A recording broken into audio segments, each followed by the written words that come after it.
স্বেচ্ছাসেবকমূলক কাজ দিয়ে বিশ্বের মাটিতে সুনাম তৈরি করছেন প্রবাসী বাংলাদেশিরা। আয়ারল্যান্ডের ডাবলিনে সমাজ সেবামূলক কাজ প্রশংসা কুড়াচ্ছে বাংলার রেমিটেন্স যোদ্ধারা। এতে সুনামের পাশাপাশি ইউরোপের মাটিতে ভাবমূর্তি উজ্জ্বল হচ্ছে প্রতিনিয়ত। আয়ারল্যান্ডের ডাবলিন থেকে জানাচ্ছেন সমীর কুমার ধর। আয়ারল্যান্ডে বেশ কয়েকটি বাংলাদেশিদের স্বেচ্ছাসেবকমূলক সংগঠন রয়েছে, যার মধ্যে পরিচিত হচ্ছে অন্যতম তাসনুয়া শামীম ফাউন্ডেশন। 2015 সালে ফাউন্ডেশন প্রতিষ্ঠা করেন সাগর আহমেদ শামীম। শুরুতে কয়েকজন থাকলেও হাঁটি হাঁটি পা করে ডাবলিনে বসবাসকারী বিভিন্ন দেশের 60 জন স্বেচ্ছাসেবীরা এই সংগঠনে কাজ করে চলেছেন।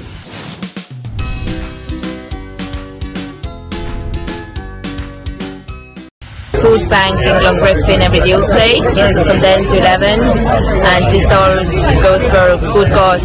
We have a food bank every Tuesday in North Dublin, and we also go to the GPO in Dublin City Centre every Friday.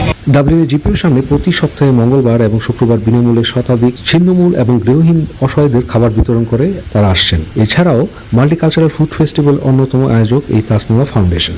ব্যক্তিগত এবং বিভিন্ন ব্যবসায়িক প্রতিষ্ঠানে দানকৃত শুকনো খাবার এই তাসনুয়া ফাউন্ডেশন পেয়ে থাকে। এরা দুস্থ মানুষদের খাবার বিতরণ করে থাকে প্রত্যেক শুক্রবার দিন, আর মঙ্গলবার দিন করে যারা গৃহহীন আছে তাদেরকে সব ব্যবস্থা করে থাকে।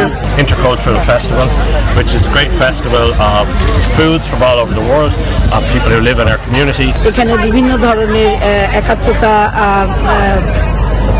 হয়েছে, বিভিন্ন ধরনের খাবারের stall, Pakistani, Indian, Bangladeshi, Irish, আর আমি চাই সব দেশের বাংলাদেশিরা এখানে আসুক। নিউজ 24-কে সাক্ষাৎকারে ফাউন্ডেশনের প্রতিষ্ঠাতা সাগর আহমেদ শামীম বলেন, তাসনুমা নামটি এসেছে তার নিজের অটিস্টিক মেয়ের নামে।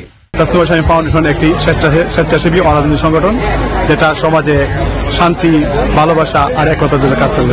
আইরিশ সমাজে মাল্টিকালচারাল বিকাশে শান্তি, সম্মান, ঐক্য প্রতিষ্ঠার লক্ষ্যেই কাজ করে তারা চলেছেন। বিদেশের মাটিতে এই ধরনের সেবামূলক কাজ এগিয়ে এসে সুনাম ছড়িয়ে দেবে বলে মত সংশ্লিষ্টদের। সমীর কুমার ধর, নিউজ 24, ডাবলিন, আয়ারল্যান্ড।